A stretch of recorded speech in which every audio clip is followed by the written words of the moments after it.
皆様、ようこそお越しくださいました。ドイツ・ダルムシュタットにある欧州宇宙機関のオペレーションセンターから生中継でお送りします。本日は ESA のアースケアミッションの打ち上げが行われます。アースケアのすべてを明らかにします。最後までお付き合いください。Today, we are about to launch ESA's EarthCARE mission, a milestone project with a huge satellite and huge expectations. Hello, dear space community. Hello, friends of physics. And hello to everyone who cares about our Earth. A warm welcome from the European Space Agency's Operations Center here in Darmstadt, Germany. And a warm welcome also to all of our Japanese friends joining us. My name is Chiara Monter, and I will be guiding you through our program tonight. While we broadcast live for the next hour, please use the obvious hashtag EarthCare to join the conversation and get involved. While it might be getting late, our program is definitely worth staying up for. We are joined today by some key scientists and engineers of the mission. We have a live link to the control room, and we will show the final sequence before launch, and of course the liftoff, with some stunning images from a bunch of onboard cameras. The countdown is now at T-minus 41 minutes, and will end at roughly 20 minutes past midnight. And for those of you who want to check in again with us later, we'll show you the first signal from space at around 1 o'clock Central European Time. That's 11 UTC. Now, with me is Thomas Ormston, who many of you know as a space expert and who has been working on this mission for 8 years. Let's begin with operation, Thomas. Absolutely, and we're at one of the most exciting parts of the countdown right now, the roll call. This is where the flight director makes his last big check-in with all of the team, and I think we can listen in right now.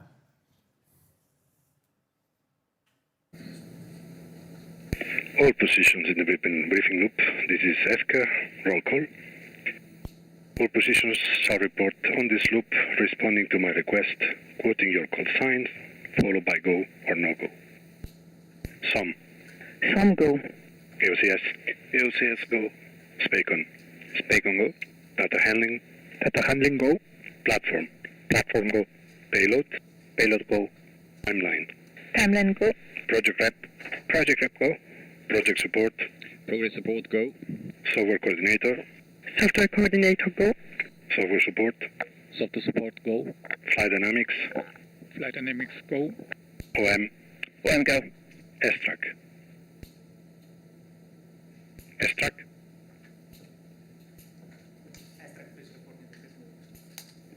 go. Scheduling go. Okay, this completes EarthCARE roll call.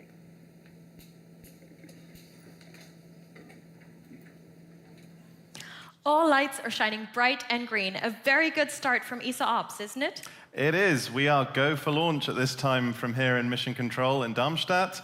And across the ocean in Vandenberg, the launcher is looking good and is ready to go. Now, Vandenberg is one of the launch sites on the west coast of the US. And our EarthCARE satellite will take off with a SpaceX Falcon 9 rocket tonight at about 20 minutes past midnight our time. Now, what's EarthCARE all about, Thomas? So, EarthCARE is the 6th mission in ESA's Earth Explorer program and the largest at 17 meters long in total, carrying 4 completely new instruments that are all looking at one thing, well, actually 2 things, clouds and aerosols. They're locked in this complex dance with sunlight that drives our weather and our climate, but the actual mechanics of this process aren't properly understood.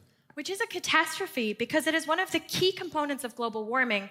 In fact, it is the biggest unknown parameter of the climate debate.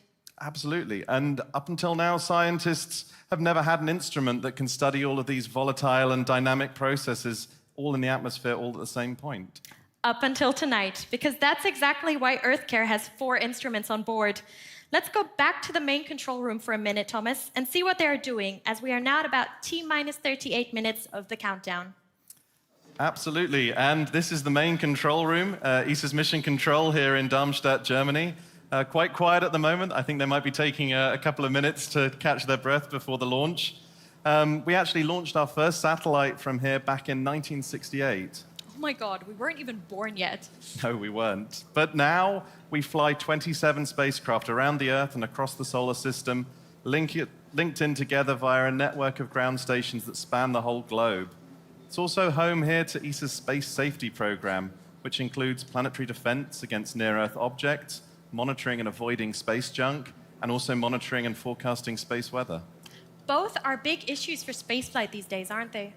Absolutely. Even though EarthCARE hasn't even launched yet, our flight dynamics and collision avoidance experts have already screened and plotted a path through the space junk that's unfortunately waiting for us when we arrive in orbit. There's so much that needs to be taken care of. But right now, everything looks very relaxed and very quiet in the control room. Well, it's our job to be relaxed, and sometimes we need to take a breather outside of the control room to do that. But actually, right now, there's not much that we can do from here in Darmstadt. The satellite is safely wrapped up inside the rocket's fairing. We're getting health data via an umbilical cable, so all the team can do now is monitor the status, and just like us, wait as the clock ticks down towards liftoff. Real operations start with the first signal from space, and that's why we can now talk to Juan Pinheiro, the flight director of the day shift. Juan, you have just handed over to the night shift a few hours ago. How did you prepare for this? Well, okay, the preparation for this, as you can imagine, was done during many years. So basically, everything that is used tonight was developed and tested a long time ago. Maybe this finished like 1 year ago. And then the last year, we have done what is called operational validation to see that all this big machinery can work together to do what it should do.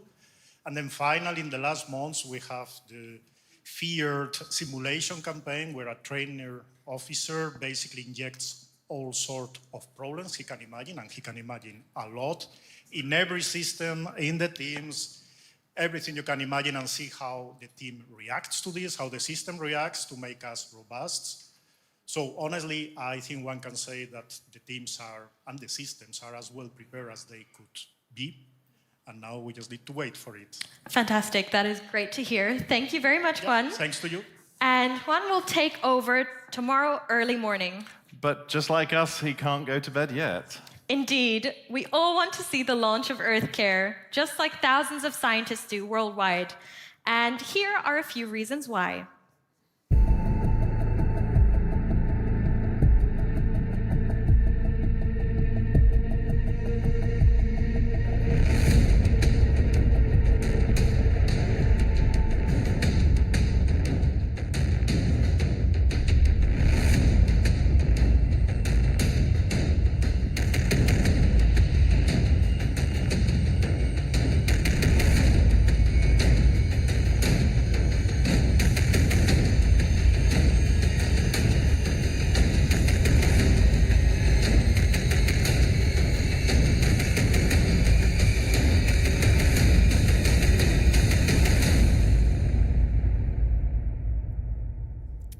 Clouds, aerosols, and radiation. That's what we're talking about today. The haze, the fog, and the clouds filter the sunlight. Some's reflected back up into space, but some passes through, trapping heat within and beneath the clouds. It's a hugely complex process that makes it really difficult to calculate what we call the radiation budget, or the balance between how much energy escapes our planet into space and how much is trapped forever here driving climate change. And not only that, clouds are in a process of eternal change. Within minutes, even seconds, everything can look different. Absolutely. And not only do they permanently move, form, and dissolve, there's a lot of unexplored processes at work, like how aerosol particles in the atmosphere are the seeds for icy cloud formation. The uncertainties in the behavior and the impact of clouds and aerosols translate into a huge variety of possible future scenarios for our climate.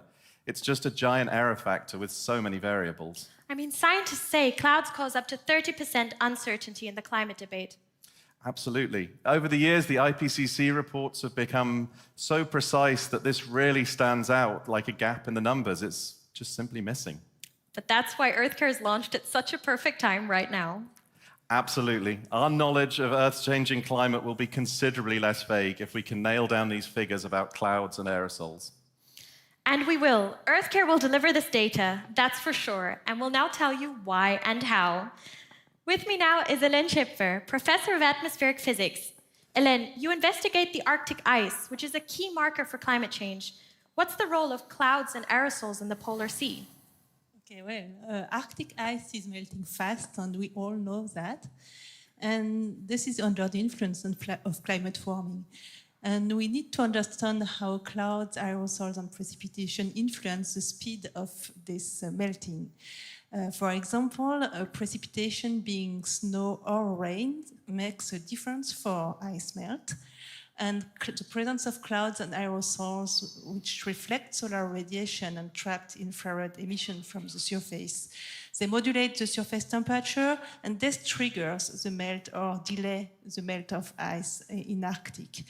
The problem today is that we are not able to observe this component during daytime, which is the melt season from early spring to late fall in Arctic.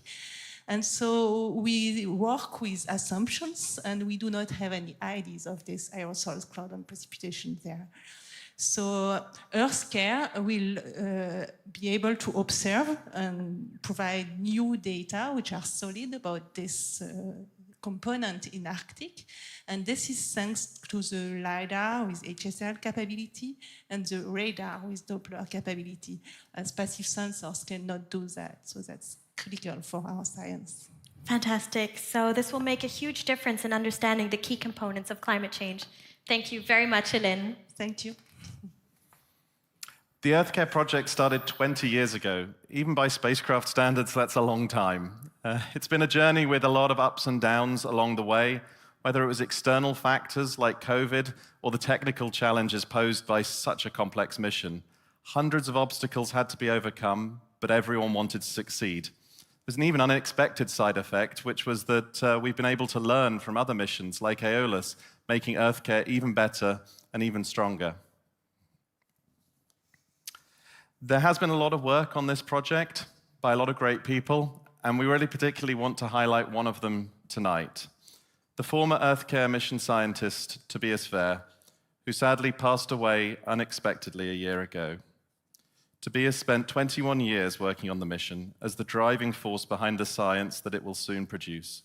He gave confidence to the science community that the long wait would be worth it. Without his dedication, we wouldn't have come very far, and certainly not to where we are today.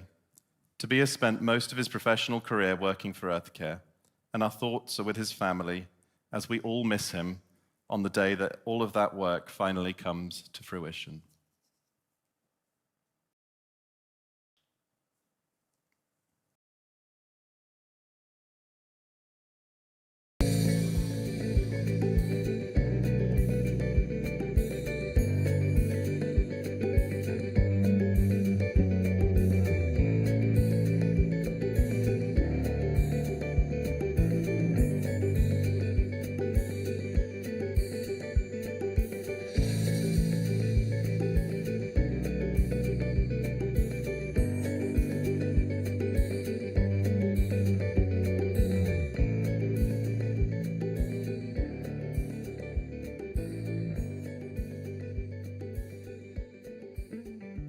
I am now joined by two gentlemen who have extensive experience working in the space sector, Jerzy Lewanczyk from ESA and Terada Koji from JAXA. Jerzy, you were ESA's interface to Japan. Did you enjoy commuting between the two cultures? Yes, it was an interesting experience. Coming to the agency with 20 plus countries at the time, I thought another one, go to Japan, no problem. However, I did learn differently. Even though I was always feeling at home and everything was more or less familiar, there is an expression in Thailand, it is same, but different. One comes very much to appreciate very quickly the discipline and the situational awareness that the Japanese have. And this became clearly evident in March 2011 when they had the big earthquake. And we were there, and the next day we were asking ourselves, what about the CPR? Luckily, everything went well. And we learned very much then about the total commitment of JAXA to the mission. Fantastic. Thank you so much. Terada-san, you have spent so much time on the EarthCARE mission that you learned German in the meantime. Do you remember why the mission has been called EarthCARE? So, guten Abend, meine Damen und Herren. Freue ich mich sehr, am EarthCARE Launch Event teilnehmen zu können. そう、私は25年、四半世紀にわたってですね、アースケアのさまざまな生まれに、関わりました。1999年、グラナダで、アースエクスプローラーの選考会議に参加して、日本と ESA の共同ミッションのプロジェクトを提案しました。その後、このミッションについて、この名前について、当時のカウンターパートであるペドロ・バプシスタ氏からアースケアという名前はどうかという提案を受けまして、これは素晴らしいという名前を素晴らしいと答えました。それから25年経って、アースケアは完成して私の目の前に現れました。素晴らしくかっこよく凛々しい姿を見て名前を付けたいと言って白龍バイサードラフェっていう名前を提案しました。日本は2024年、辰年です。白龍は世界中に幸せをもたらしてくれると思います。So, alles Gute zum Start von 白龍。Vielen Dank. Thank you very much, Terada-san and Jersey. And it was indeed Terada-san's idea to name EarthCARE the White Dragon, in Japanese Hakuryu, that brings happiness into the world, just as we expect the EarthCARE mission will do for our planet. There are in fact two separate processing and data distribution chains, one in Europe and one in Japan, to best serve scientists across the planet. And the mission will start with two validation campaigns, also one from Europe and another from Japan. EarthCARE has very much profited between the cooperation between ESA and JAXA, between Europe and Japan. Takaguchi Futoshi is with me, the Vice President of JAXA. Takiguchi-san, why is it so important to cooperate on these large projects? はい、気候変動は地球共通の課題です。その解決には国、地域、世界が協力する必要があります。特に今は国家や地域の分断が深刻な時代です。だからこそ日本とヨーロッパが協力したアースケアは異なる地域が共に同じ目標に向かっていける希望となり得ると信じています。Thank you. I couldn't agree more. Shaping a future is up to us. Thank you very much, Takaguchi-san. And now, let's go over to Dominique Giron from ESA. Dominique, what have you taken away as a benefit from this cooperation between ESA and JAXA? So the first obvious one is to get the best technologies from Europe and Japan to do this extremely challenging mission. And we could not have done it by joining our forces to get it together. But I think what I will recall the most on this cooperation is the resilience and reliability as a partner. As we have know from the previous speaker, it was a long development. And from time to time, it was even so critical that I wonder if my partner will continue to follow me in this mission. And I could have understood that they say, okay, guys, it's just too much, we have to stop. But they never did that. And it's the other way around, in fact. They support us when we were in a crisis, and when it was their turn to have some problems, we support them. And that's what I keep in mind for this cooperation. Fantastic. That is so nice to hear. Thank you, Dominique. The industry contract to realise EarthCARE was signed back in 2008 with prime contractor Airbus Germany. Here we see Angela Merkel and Volker Liebig kicking off what would become a mammoth project, starting with the spacecraft platform in Airbus UK, while in France and Italy, Airbus and Leonardo worked together to build the giant LiDAR instrument, while across the globe in Japan, JAXA led development of the CPR Doppler radar. Back in the UK, Thales Alenia Space UK and Surrey Satellite Technology built the two remaining instruments, the broadband radiometer and the multispectral imager. Overall, 75 industry partners from Europe, Japan and Canada have contributed to make EarthCARE happen. You won't find an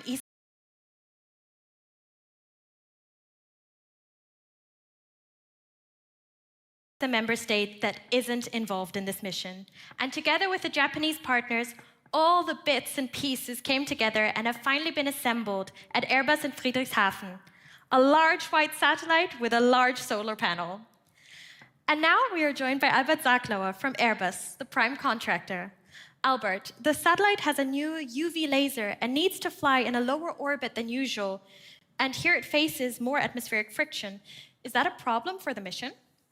Well, we would not call it a problem, we call it a challenge for engineers, and engineers love to be challenged. So our solution on this is that we made a very slim design, a very compact one. I would call it even a compact car compared to a compact car. 4 very important passengers on board, going with very low fuel consumption. And the trick is that we do a very low cross-section, and we keep the solar ray in the shadow of the body. And so we can fly this mission on this orbit. Fantastic. Well, it's impressive engineering indeed. Let's now take a look back to our launcher as it stands and is ready to go on its launch pad. Thank you, Albert.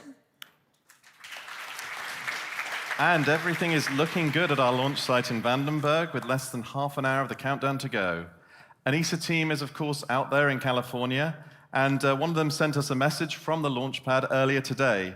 Let's hear from Dirk Barnards, the EarthCARE project manager. Good evening, everyone. I'm super excited here to go in a few minutes to the Launch Control Center to launch this incredible mission, EarthCARE. We're at this point with the satellite fully ready for launch, with the rocket fully ready for launch, and all this thanks to the very hard work of teams here in Vandenberg over the last few weeks and months, but also in Europe, in ESOC, in Japan, all over the world. Not only over the last few months, but over many, many years. And I know many of you are actually in the audience, and I cannot thank you all enough for the dedication and the very hard work that you did to bring this incredible mission to the point where we are now. And here in ESA Mission Control is where EarthCARE will be operated from for its entire lifetime, 24/7, around the clock. And I'm happy to report, as you can see there, that the board is green, and at this time here in Mission Control Darmstadt, we are go for launch.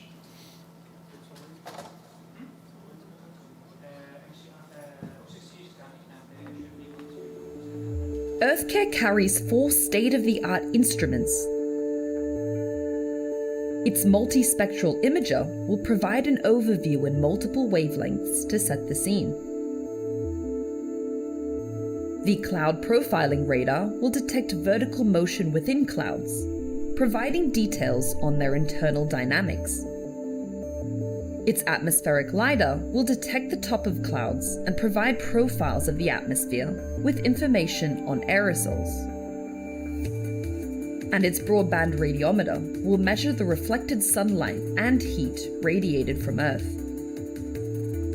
Together, these instruments form a powerful suite of tools that will provide unprecedented observations of Earth's atmosphere. With me now is Kotske Wallace. Kotske, you were originally a principal engineer and now the optical payload manager working on EarthCARE. Here we see you amongst the early team. What has been your personal highlight over the years? I've really enjoyed working on the technology developments for EarthCARE. We have some real cutting-edge technologies that we've managed to put onto one platform. It's been quite a challenge, as well as the Japanese radar. We have 3 optical instruments, and each one has come across difficulties, right down to the smallest instrument, which is the broadband radiometer. So the radiometer operates with 3 telescopes, and they're really rather simple telescopes. They're just single mirror telescopes, each pointing to a different viewpoint on the Earth. But they use a detector which makes an image by measuring the difference between the scene and a constant temperature target. And how do we do that? We have a drum which spins around those telescopes, and it has some holes cut in it, which is the view to the Earth. So that chops the signals onto the detectors so that they can make this measurement. But that means that that drum has to spin for the entire mission for several hundred millions of revolutions at very high stability, and it has to do that with a dry lubrication technique. So really it's quite amazing and quite challenging for such a small instrument compared to the other instruments on the other satellite. And we have 4 instruments operating together, and that's what makes the real difference for our mission, the synergy. It's so incredible to hear. And what is the meaning of EarthCARE for your personal career? For me, it's the first time that I've managed to get to launching a satellite, because normally I move on to another mission after the development. So this is the first mission where I'm working on the launch phase as well. Well, you definitely deserve to see an excellent launch. Thank you very much, Kotka. And now the last 20 minutes of a 20-year project have begun. Let's take a closer look at these instruments. First up is the European LiDAR. The atmospheric LiDAR is an advanced light detection and ranging system designed to measure the vertical profile of aerosols and clouds in Earth's atmosphere. By emitting light pulses and analyzing the reflected signals, EarthCARE's LiDAR can precisely provide the distribution and properties of aerosols and clouds. This includes their altitude, thickness, and detailed optical properties in aerosol type.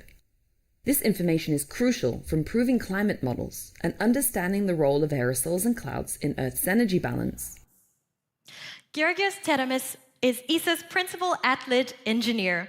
Georgios, you know every screw of this instrument by name. Is there still something that impresses you about it? Well, 1,532 screws and bolts on the satellite. But that's not the important number.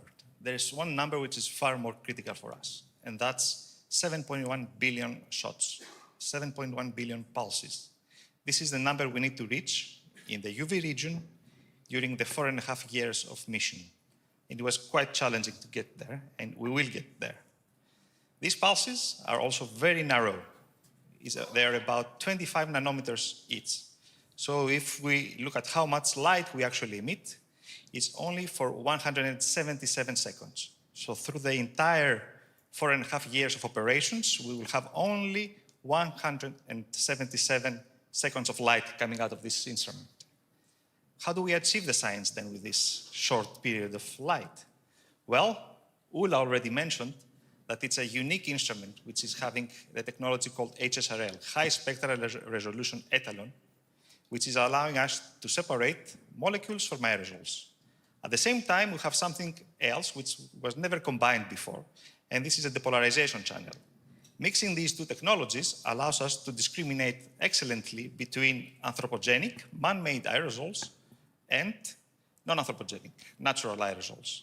So every scene that we're looking underneath a satellite can immediately be separated if it's industrial pollution, or if it is biomass burning, if it is Sahara dust events, as already mentioned, or something else like volcanic ash.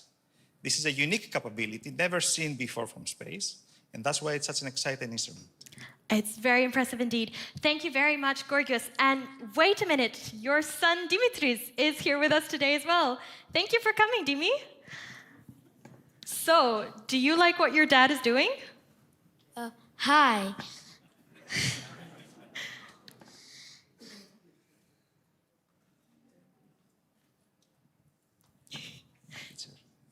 Hi. My teacher told us last week that scientists I think scientists are very curious, right? Scientists are very curious.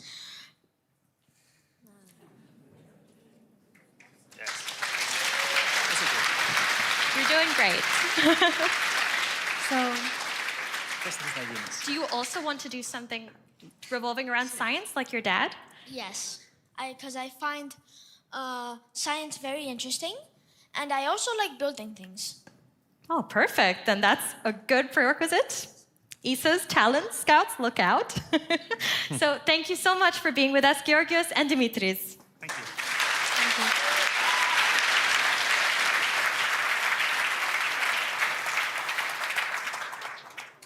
And let's come back now to the satellite and the next marvel of engineering on board, the radar instrument CPR.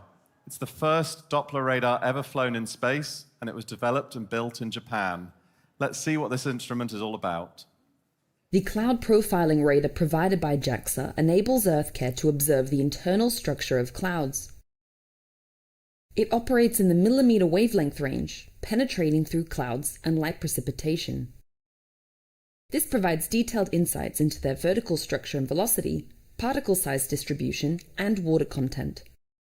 This radar is essential for studying cloud processes, such as the formation and dissipation of clouds.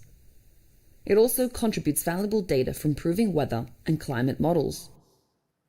With me now is Kawamura Seiji from the National Institute of Information and Communications. And no, don't worry, we aren't going to start a circus right now. Kawamura-san, the CPR radar is very prominent with its 2.5-meter dish on top. That's about roughly the size of this circle we have here, and the CPR radar we see up there. How did you build this? はい、この CPR のアンテナ、軽くて丈夫である必要があるんですね。そのために CFRP という素材で作っています。で、このアンテナの表面にはレーダーの電波を反射するためにアルミニウムを蒸着しているんですけれども、当時、20年以上前ですね、CPR がまだEarthCAREに正式に採用される前ですけれども、このような大きなアンテナ 2.5 メートルに対して一度に蒸着するアルミニウムを蒸着するような技術がなかったんです。で、我々これを、分割したアンテナで作ろうというふうに考えました。なので我々はこのアンテナのちっちゃいモデルで80センチの直径の、スケールモデルを作りまして、一面のアンテナと分割したアンテナとを使って、それで、分割したアンテナがちゃんと動くかというそういう評価をしていたんです。で、ところが、CPR が正式に採用されることが決まりまして、いざ作るという段階になった時にはこの大きなアンテナに一度に蒸着することができるようになっていました。ということで、我々のその、試作した、小さいアンテナというのは CPR に使われることはなかったんです。ただ、このちっちゃいアンテナが無駄になったかというと決してそうではなくて、我々は打ち上がった後CPR の検証とか構成をやるんですけれども、この、検証用の、地上設置のレーダー、ダブルタイのレーダーを我々作っているんですが、そのアンテナとしてその小さいアンテナは今使われているところです。And how lucky we are that technology changed in due time to make this instrument happen. Thank you very much, Kawamura-san. Thank you very much.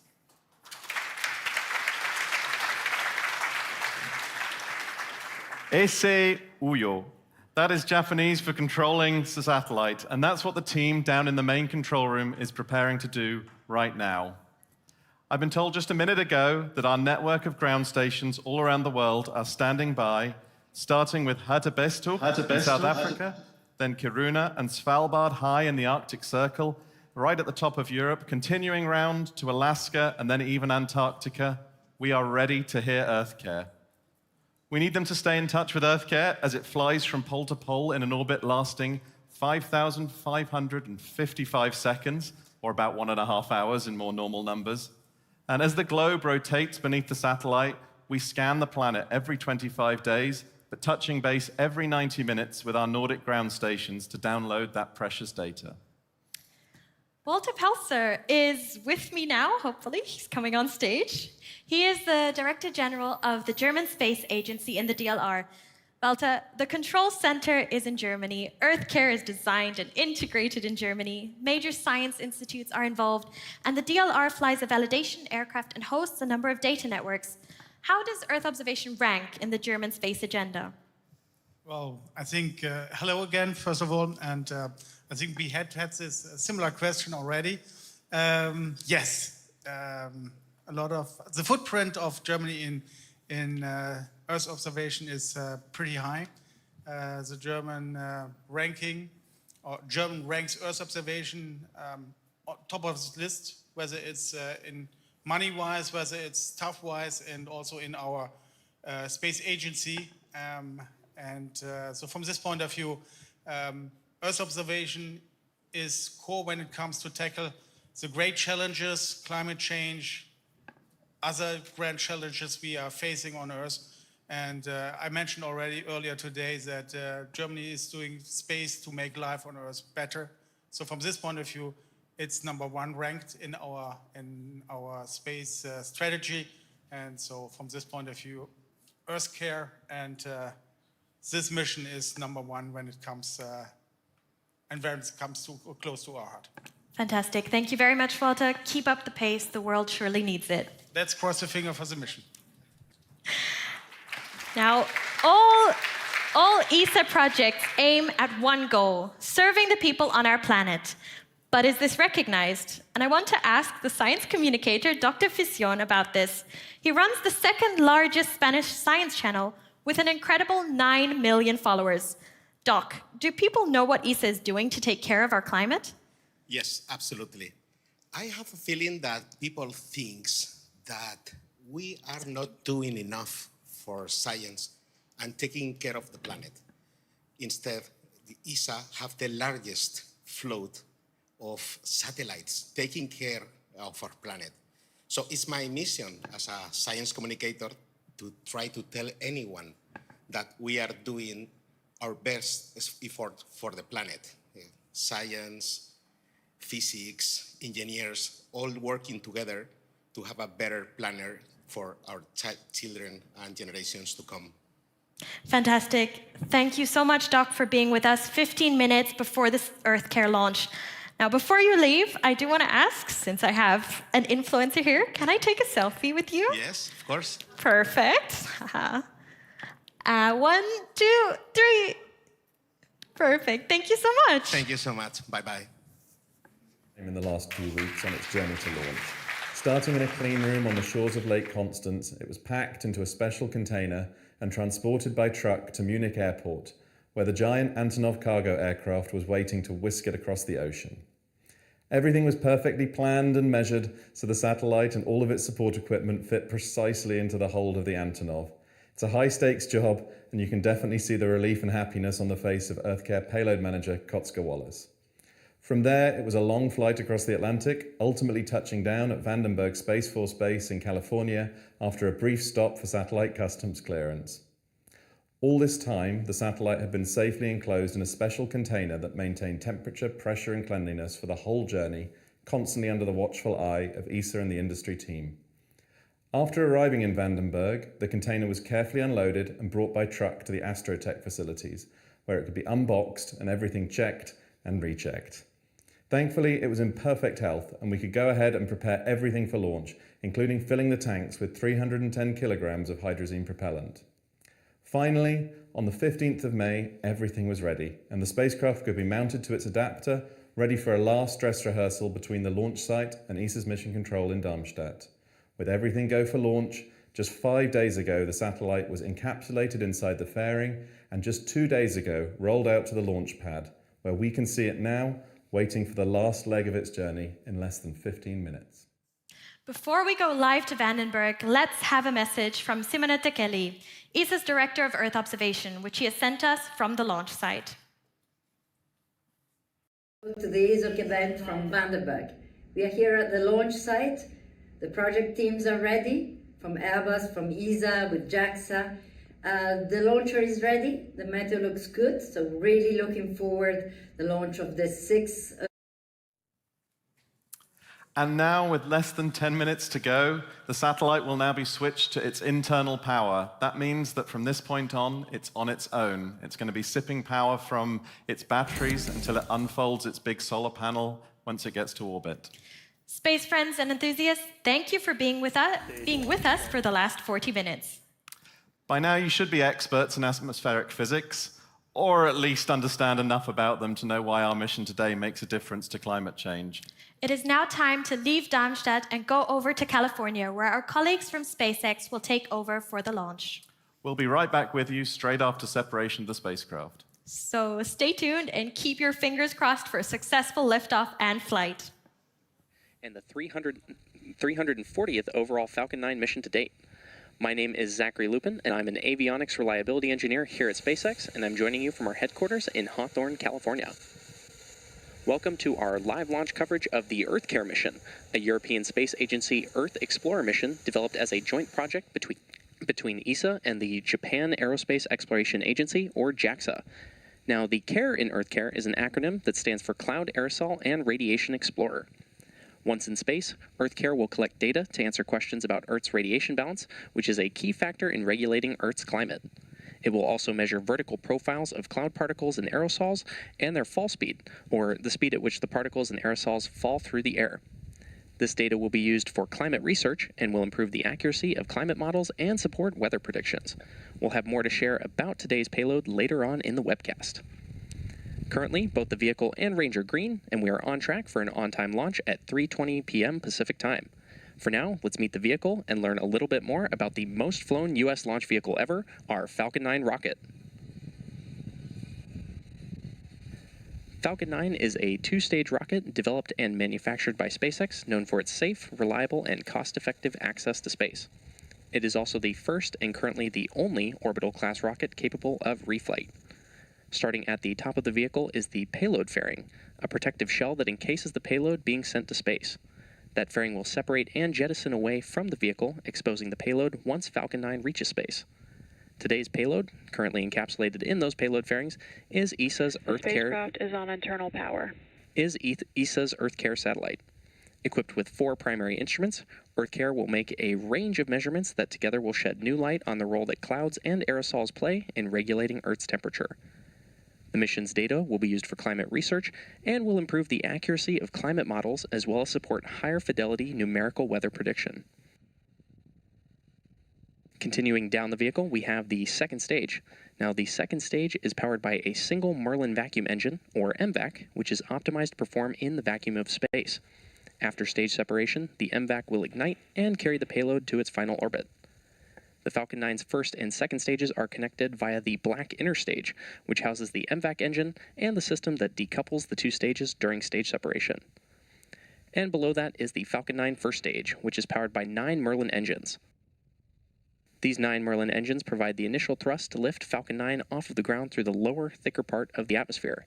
And there are 8 engines arranged around one center engine, which are held in place by a structure called the octaweb, a shape designed to maximize efficiency. Now, each of these Merlin 1D engines delivers about 190,000 pounds of thrust at sea level, which gives Falcon 9 a combined 1.7 million pounds of thrust.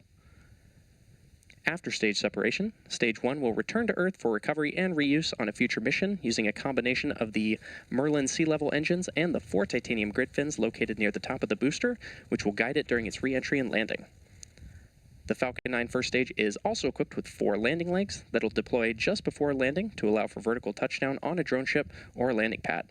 And today we'll be attempting to land this booster on Landing Zone 4 at Vandenberg Space Force Base in California. Now, weather and systems continue to look green for today's launch, and let's learn a bit more about today's EarthCARE payload on the pad.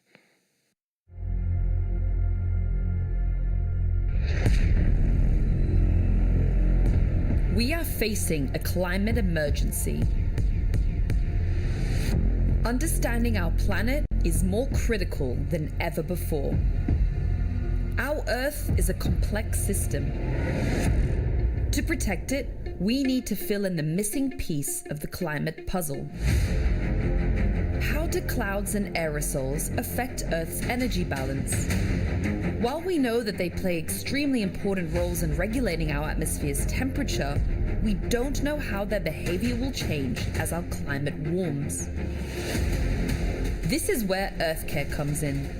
ESA's Earth, Cloud, Aerosol and Radiation Explorer will shed new light on how clouds and aerosols affect our climate. With its suite of 4 cutting-edge instruments, EarthCARE represents a groundbreaking advancement in satellite technology. It promises to deliver unprecedented data, unraveling the complexities of clouds and aerosols.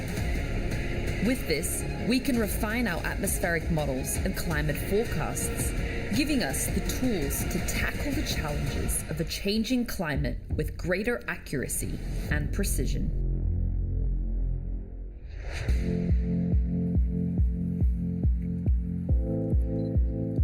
Tonight's launch is a reminder that space is not only about exploring distant galaxies and planets. It is about understanding our beautiful but fragile Earth so we can protect it and improve life on our home planet. EarthCARE is a groundbreaking mission developed by the European Space Agency in collaboration with JAXA, the Japanese Space Agency. It is thanks to this collaboration that we have been able to build such a sophisticated satellite. I should like to personally thank all the teams involved who designed and built the satellite and got it where we are today. They have shown a major commitment of time, talent and tenacity. I appreciate your dedication and share your excitement tonight. I'd like to personally thank all the teams involved who designed and built the satellite, and to get it what we're here today, EarthCARE comes at a time perfect for climate science and climate communities worldwide. Let us seize this opportunity to deepen and expand our knowledge and to chart a course towards a more sustainable future for all of us. Go EarthCARE!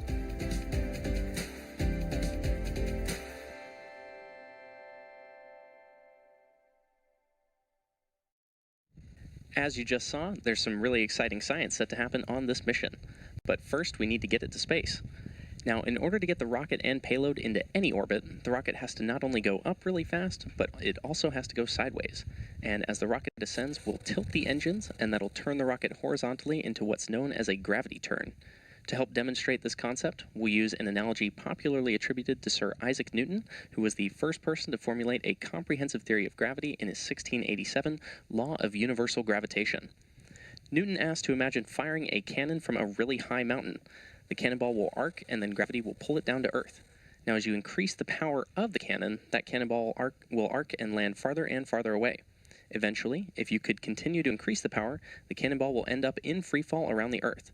Essentially, gravity is pulling down on the cannonball, but because of its speed and the curvature of the Earth, it never hits the ground. And this arc that constantly misses the Earth is called an orbit. Modern rockets like the Falcon 9 operate on the same basic principles of gravity and orbital mechanics that Newton described, but with modern technology. And Falcon 9 provides enough power and horizontal velocity to place its payload in orbit above the Earth. Thanks for pressing for strongback redirect. Good call out there. You'll be able to see this today by watching the orientation of the Falcon 9 after liftoff. The rocket will go straight up until about the T+10 second mark, at which point we'll begin a shift towards a horizontal orientation from gimbaling the engines. So be sure to look for that after liftoff. Coming up shortly, the transporter erector, or TE, will retract away from Falcon. The TE is the large truss structure you see there next to the rocket. First, we'll see the clamp arms open around the second stage, and then the TE will pull away from the rocket by roughly 77 degrees.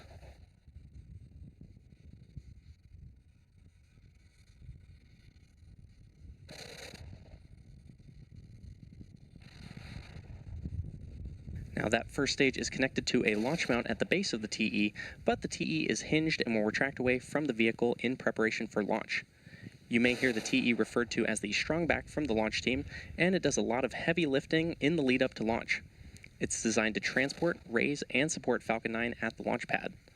The TE is also equipped with umbilicals or flexible lines that are used to route the vehicle's fluids, power, and telemetry from the ground systems to the rocket and payload until Falcon 9 switches to internal power and clears the pad.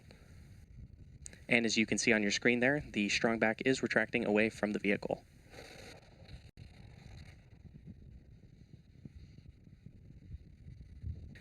At this point in the countdown, both the first and second stages are nearly fully loaded with 1 million pounds of rocket-grade kerosene fuel and liquid oxygen.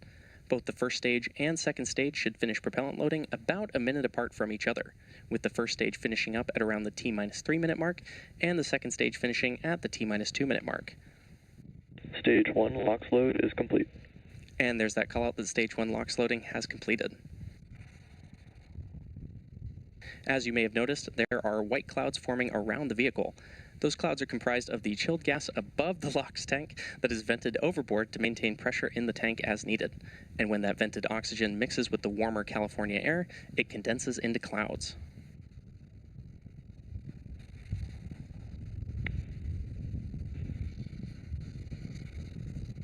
At the T-60 second mark, Falcon 9 will be in startup, and this means that the rocket's autonomous internal flight computers will have taken over the launch countdown, and then just inside of T-2 seconds, we'll light the M1D engines for liftoff. The EarthCARE payload continues to be healthy, and the Falcon 9 team is tracking no issues on the rocket. Weather is still looking green, and the range is ready to support our T0 of 3:20 p.m. Pacific time. And with that, we're proceeding into the last couple minutes of terminal count.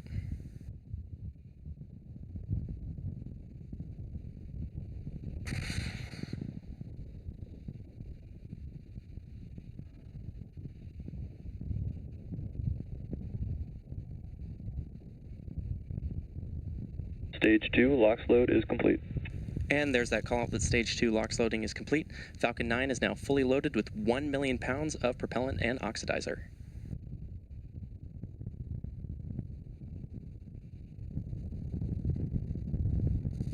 Ground gas closeouts. Good call out there. In about 20 seconds from now, we should hear a call out that Falcon 9 is in startup.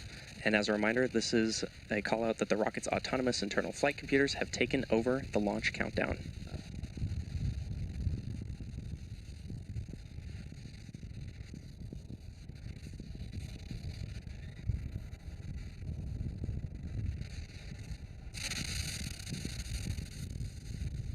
Falcon 9 is in startup. And there's that call out that Falcon 9 is in startup. Lastly, we're waiting for the launch director, or LD, to give the final go for today's launch. LD is go for launch. And with that call out that the LD is go for launch, we are set to launch ESA's EarthCARE payload.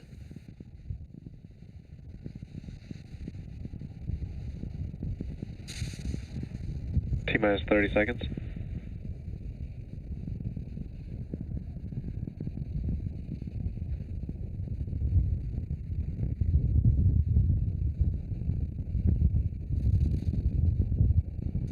T-minus 15. T-minus 10, 9, 8, 7, 6, 5, 4, 3, 2,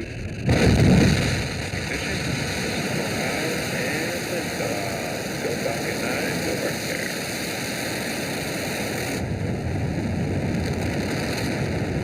Vehicle pitching coverage. Stay ground chamber pressure normal.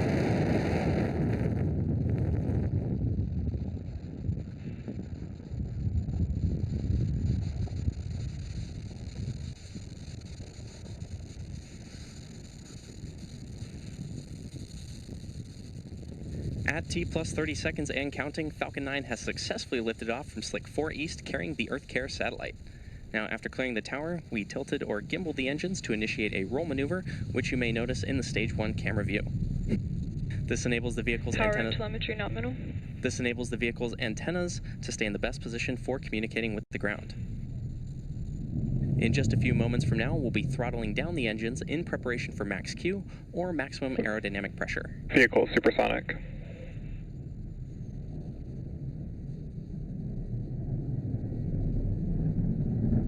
Max Q.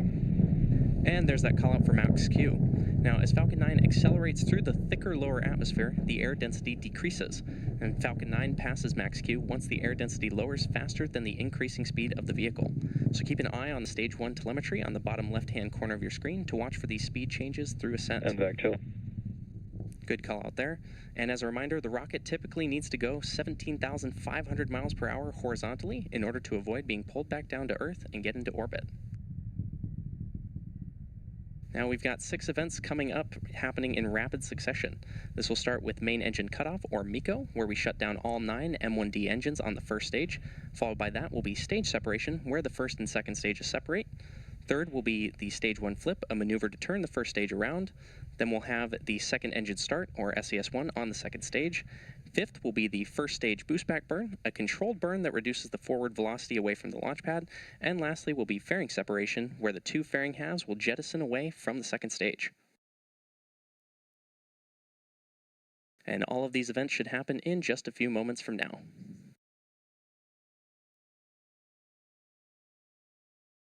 Go. Stage separation confirmed.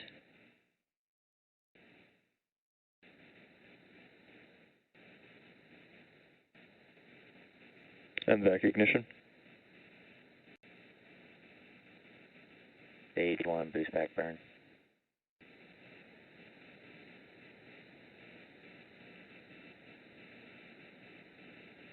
Fairing separation confirmed. And there you heard and maybe even saw those 6 events that happened back to back, which again were MECO, stage separation, Stage 1 flip, second engine start 1, the first stage boost back burn, and fairing separation. We'll be attempting to retrieve those fairing halves, both flying for their first time today, once they fall back to Earth with our recovery vessel, Go Beyond.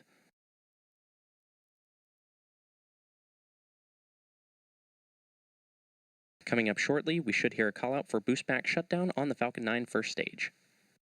Stage 1 boost back shutdown.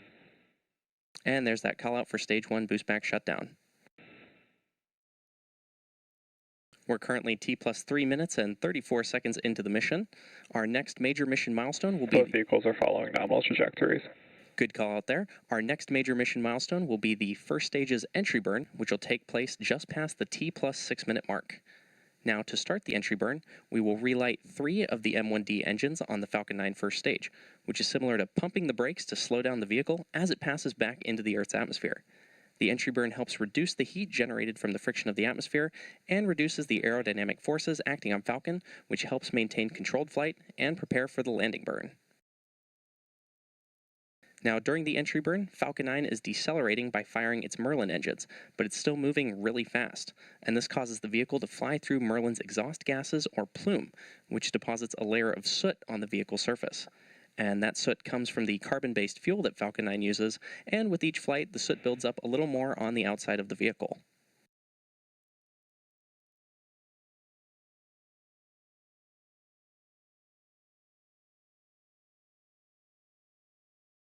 Some amazing views of the MVAC engine on our Falcon 9 second stage as it takes the EarthCARE payload to orbit.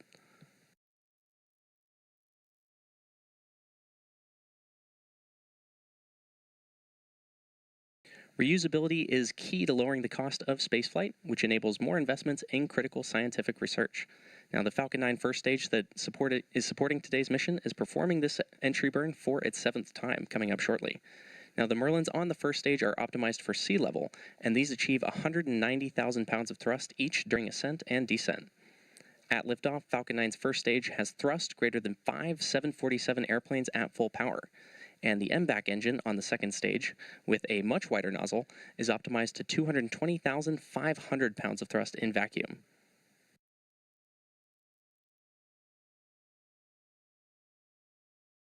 Now, as a reminder, the first stage supporting today's mission is flying for its 7th time, having previously supported NASA Crew 7, CRS-29, PACE, Transporter 10, and 2 Starlink missions.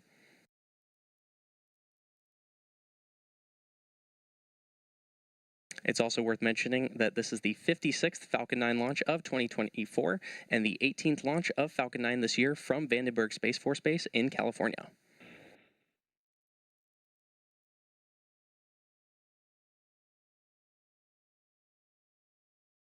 Coming up in just a few moments, we should hear the call out for the entry burn on the Falcon 9 first stage.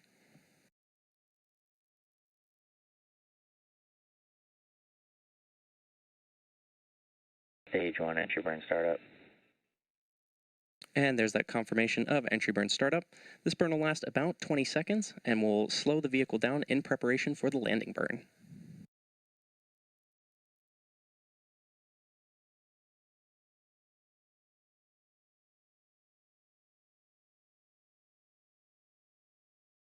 Stage 1 entry burn shutdown.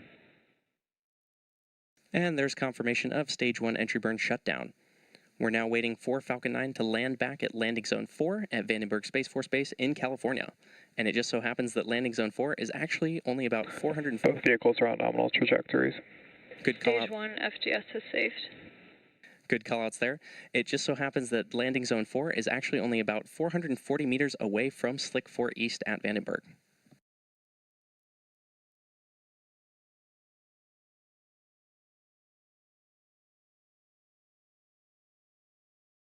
Stage 1 transonic. Good call out there that Stage 1 is transonic. We should hear a call out for landing burn startup on the Falcon 9 first stage in just a few moments. Stage 1 landing burn.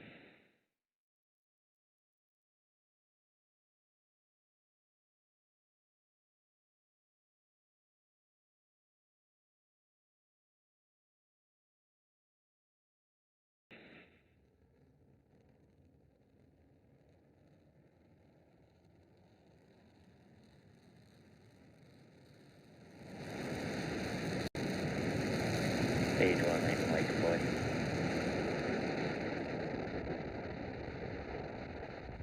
And there you have it.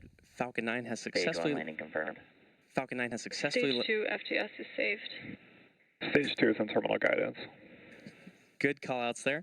Falcon 9 has successfully landed at Landing Zone 4 at Vandenberg. This was the 7th launch and landing for this first stage. And this landing marks SpaceX's 314th recovery of an orbital class rocket, including first stage landings for Falcon 9 and Falcon Heavy.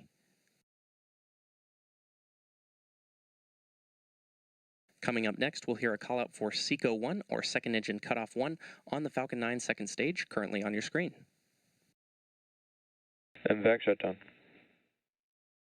And there's that call out for MVAC shutdown on the second stage. We're now waiting for confirmation of nominal orbital insertion. Nominal orbit insertion. And there's that call out. Now with that call out, we're just one major milestone left in our mission, which is payload deployment, coming up in about a minute and a half from now. Now, Earth Explorer missions like this one are state-of-the-art science and research missions that deliver data to fill gaps in Earth system science and demonstrate new space technologies. EarthCARE is the largest and most complex Earth Explorer satellite to date. The satellite carries 4 state-of-the-art scientific instruments that work together to provide a holistic view of the interplay between clouds, aerosols, and radiation, a cloud profiling radar, an atmospheric LiDAR, a multispectral imager, and a broadband radiometer. Together, these instruments will allow scientists to better understand the processes governing the physics and interaction of clouds and aerosols and their impact on Earth's temperature.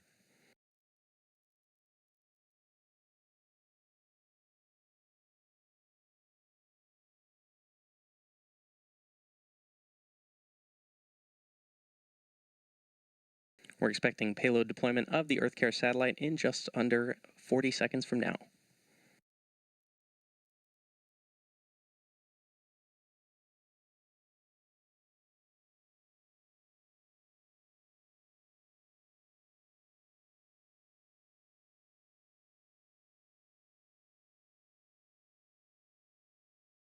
As a reminder, this is the 56th Falcon 9 launch of 2024 and the 18th launch of Falcon 9 this year from Vandenberg Space Force Base in California.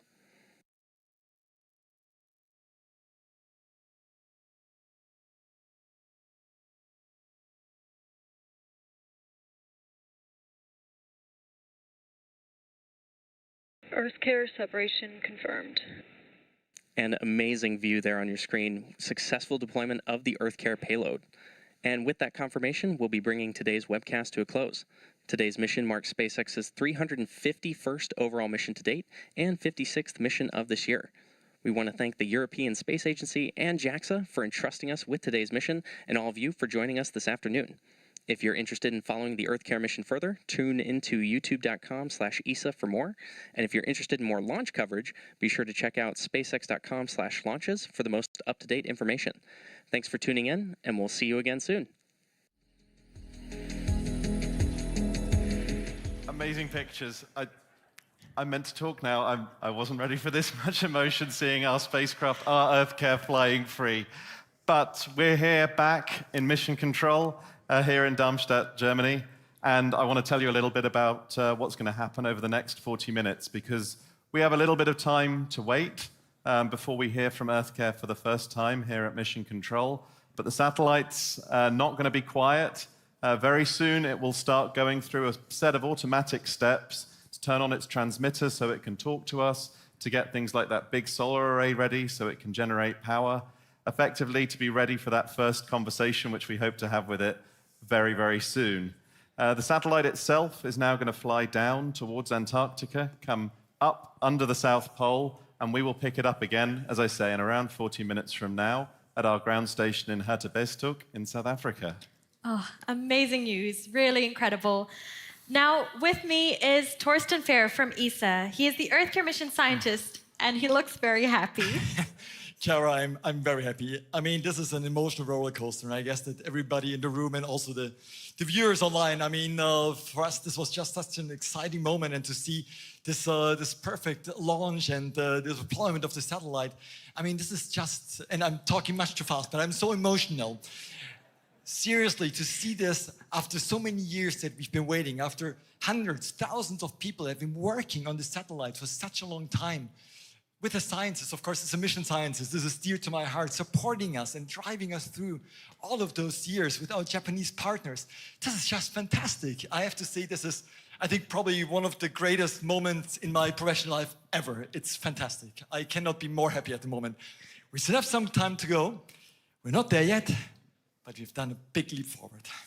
Incredible work. I mean, this is fantastic news, and the excitement is infectious. Science is on a good trajectory. Thank you so much, Torsten. Thank you, Kara. Now,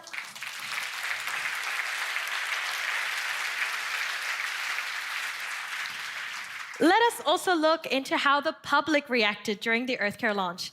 Jessica, you graduated with a degree in space engineering, and now you're a science communicator focusing on inspiring young people to learn more about science and technology.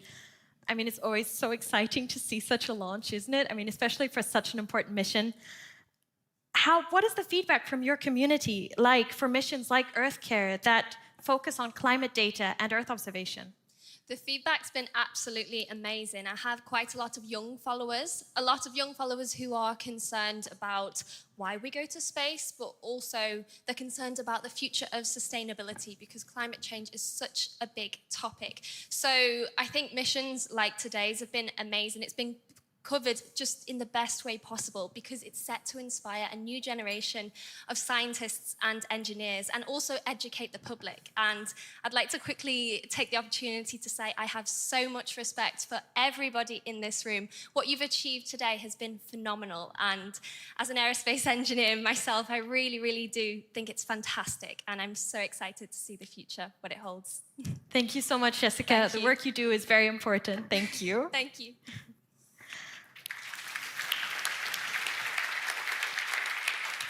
So we'll be back in time to see the important moment of the first acquisition of signal in about 40 minutes' time. For now, we will close our live broadcast from ESA TV for a short break. For those of you who are feeling very tired now, thank you so much for watching, and stay tuned for the next steps and for ESA's future Earth observation missions. Follow ESA and JAXA's social media channels, but hopefully see all of you later for the first signal. In the meantime, please enjoy these views from the mission control room. And now,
1, 2, 1, 2.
Dear space friends and enthusiasts, I am Chiara Monter, and with me is Thomas Ormston, and we are back on screen for a quick live broadcast about the EarthCARE mission, the launch, and the EarthCARE is a European and Japanese cooperative mission on clouds and aerosols. Indeed, and for about the last 50 minutes was when we saw the launch, and for about the last 40 minutes, the satellite has been flying free in orbit, waiting for us. Now we expect to receive the first signal coming down from the ground station in South Africa, straight into ESA's main control room here in Darmstadt. Thomas, it's a very tense moment, isn't it? Yeah, I think it's a tense moment in the room. here, but also where you can see now in the main control room, everyone will be watching their screens and getting ready for what's coming next. In fact, the most important screen in this room right now is the wiggly yellow line that we'll have a look at in a minute. At the moment, there's not much happening there. We expect that to change very soon because our ground station in Hertebestuk in South Africa is pointed to the horizon, waiting for EarthCARE to rise above it and start talking to us for the very, very first time. When that happens, we expect to see a spike on that graph. That will be the first sign that EarthCARE is there. It should actually already be talking. We just can't hear it yet. It turned on its transmitter automatically, so it's sending out a signal. We just need to wait for it to come up round Antarctica and up towards South Africa, where we can finally listen to what it says. Once that happens, there'll be a very frenetic pace going on in the main control room. There'll be a lot of activities happening all at once. I'll try and guide you through them as we do get there. And right now, I think we're going to take a close look at that signal and see if we see something coming from EarthCARE. This pass, we call a pass, is what we call when the spacecraft comes over the ground station, is something we call downlink only. That means the spacecraft's only talking to us. It's great because we'll learn a little bit about how it's doing, how it's feeling now that it's in space. But the problem is we won't be able to send anything to it. We have to wait another 20 minutes or so until the spacecraft's heading up into the Arctic Circle, where we'll pick it up again at our Kiruna and Svalbard stations. We can finally actually have a proper conversation with the spacecraft. Now you can see, of course, on the faces, everyone is staring at those yellow lines. At the moment, everyone is poised to go, like a runner in the starting blocks. I've been in this room many times. I know what it's like to sit there and wait for this signal. So it's just patiently waiting and watching. So there's nothing else anyone can do? They're all really watching for that line in the room? Absolutely. That's what we're doing. The person at the back of the room will already be quite busy, and that's the ground operations manager. They will be looking and talking to that station in South Africa and making sure they're pointed in the right place to be able to pick up the signal.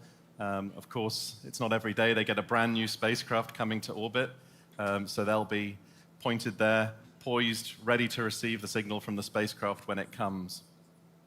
What the team's going to be doing, though, when we get that signal, is they'll be looking very closely at the data that's in that signal. We will just see a spike, but their screens there along the front row of the main control room will light up with all sorts of data about the spacecraft. Maybe you can tell us a bit more about the data they will see, maybe some examples. Absolutely. I mean, this data is not the science data that we've been talking about today, but health data. This health data is more about how the spacecraft's feeling, what the temperature's like. Oh, and it looks like we have a signal. We can see that little spike. And we will cross very shortly to the main control room where the daytime flight director, Juan Pinheiro, is waiting to confirm that that is indeed the signal from EarthCARE.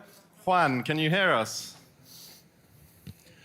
So we can confirm from the main control room that we had acquisition of signal, we are getting telemetry in the systems, and we already see that the solar array is separated and the status of the satellite seems pretty normal at the moment.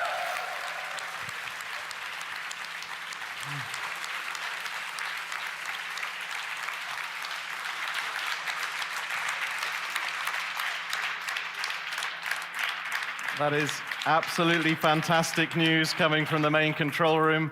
Not only do we have that signal, but we already know that the solar array is out. As a spacecraft operator, those are the two things I want to happen the most. If we can talk to it and we can generate power, we have a spacecraft and we can fly for many years to come and deliver all of that science. So I was saying what they're actually looking at because we're all celebrating. We can all party now. Their work is just starting in the main control room. So they are seeing things like the temperatures on the spacecraft, what its computer's doing, how stable it is, how much power that big solar array is generating, all of the different things. And they'll be checking that against what we expect to happen. And there will be unexpected things. It happens on every space launch. So they will be learning how to fly the spacecraft because everything is fine in theory when it's on the ground. And we have tested it a lot, but nothing compares to when a satellite's in space for the first time, experiencing being in the space environment. We have actually, though, prepared for this. We prepared a lot for this situation. We've been doing simulations campaigns. It's been mentioned a couple of times. It's actually one of the most fun things we can do here, which is that we've been practicing this over and over and over. And how do you practice this? Does someone make scenarios? But I think we can hear now from Juan Pinero again, before we talk more about simulations. So just a very brief update. The team has already completed the basic checks that they had to do during this station pass, and all the checks have passed, so the satellite seems nominal at this stage. Fantastic news. More good news. And fantastic that those simulations paid off, because they did those checks at lightning speed to tell us that the spacecraft is healthy, which is fantastic news. So yes, we practice actually underneath that room. There's a dark cave. Actually, no, it's our simulation studio where our simulations officers sit, and they pipe data up to us when we're working in that room while we're practicing doing these simulations. Something like aliens are coming, or what kind of data? Well, some of them are fancy technical difficulties and things like that, but sometimes it can be something as simple as them calling you up and saying, "You're sick, leave the console," because we have to be ready for anything. Someone can get sick and we still have to work. We also learn the basics of what it means to work together as a team. Things like blaming and shaming people has to be banished from that room. You have to be willing to say if you make a mistake, to put your hand up and for no one to blame you, but to just work through it, because we're not in the business of stopping human error, we're in the business of managing it. People are going to make mistakes, but we learn how to overcome them, and we learn how to overcome an awful lot of other challenges in there, which is why, hopefully, real spaceflight is boring for us. That's what we would like. Now, of course, there will be challenges, and over the coming days and months, there's a lot that EarthCARE has to do. We'll be in this room here for another 2 or 3 days while we do the basics of what we call launch and early operations phase. This is the immediate arrival of the spacecraft in space, getting it ready in its new home. But there's a longer period of 6 months after this where we'll be doing commissioning, where all of those complicated science instruments that we've talked about so much today will be checked and tested, their data will be analyzed and calibrated to make sure that we can deliver the mission that we want for the scientists throughout this. Perfect. Well, I think now it is time for us to talk to Björn Fromknecht. He is the future mission manager. Incredible news, right? No, really, really beautiful. I mean, I'm speechless, actually. It's very beautiful emotions, very intense, and we have been waiting for that for a very long time. So excellent, really excellent. Fantastic. Now, not to burst the bubble a bit, but the tension is not fully over yet. There's still a lot of work to be done after this, before the real data comes in, right? That's right. We have to calibrate the instruments, so we have to make them work properly, find the right settings to get the maximum performance out of them to fulfill our scientific objectives. This will take roughly 6 months. Then we plan to release the first data to the user community. One major step is calibration and validation campaigns that are planned for this summer. There's also a big German contribution to that. Usually we mount instruments that are similar to the instruments of EarthCARE on planes, and then we fly underneath to get measurements that we can compare to the satellite measurements, and like that calibrate and validate our scientific products. And our Japanese colleagues, for example, have a mobile radar station that they can move along a river to help calibrate the CPR. Fantastic. Thank you so much, Björn, for filling us in. Thanks a lot. I hear now that it is time to once again move from Darmstadt back to California. And we have some final words from the Director Generals of ESA and JAXA, as well as from ESA's Director for Earth Observation. So over to Vandenberg. Okay. Hello, everyone, to Ashok. I mean, this is an amazing feeling we have. As you see, we are sitting in the bus now, actually on the way to the press conference in the other hotel. But I can say this was a huge relief. I'd like to say hello to all the people in ESOC. Thank you to all of you who have made this possible. There are member states, there's industry, decision makers, and of course to my friends and our partners in this mission, JAXA. I have next to me the president of JAXA, Hiroshi-san, and we are both just thrilled and excited, and really a quick hello from here, and well done everyone. This is and we look forward to the data to come. But I hand over to my colleague and president, Hiroshi-san. Hello everyone, it was really a beautiful launch, and I was deeply moved by to have witnessed the spectacular launch of EarthCARE together with ESA Director General Ashbacher, and also ESA Director of Earth Observation Program, Simonetta. And I would like to also extend my congratulations to everyone at ESA, SpaceX, Airbus, NICT, and NEC, and everyone who have dedicated their efforts to the development and successful launch of the EarthCARE satellite. And I also would like to appreciate many engineers, scientists, policymakers from various countries who have supported the EarthCARE program from its inception. And I think, according to the latest information, EarthCARE has safely embarked on its journey into space, and from now on, together with ESA, we would like to engage in the initial operation of EarthCARE and finally to the full-scale operation. And anyway, I hope that the EarthCARE data will contribute very much. Please also my side. Okay.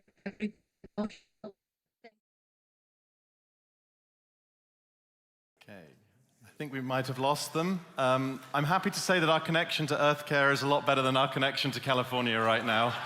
Okay, we have a signal again. We've got them back. We've got them back. There we go. Something just happened. Signal again. No. Signal again. Yeah, that's why everyone was applauding. Okay, I think. I think that might be the last of them. All right. I think we have lost them now, but... Thank you very much for being with us with those wonderful words from the Directors General of ESA and JAXA. We will close our broadcast tonight. Our dear viewers, thank you so much for watching and keeping your fingers crossed. Stay tuned on our social media channels and come back the next time ESA launches a scientific satellite into space. We close it here and wish you a good night and goodbye. Thank you.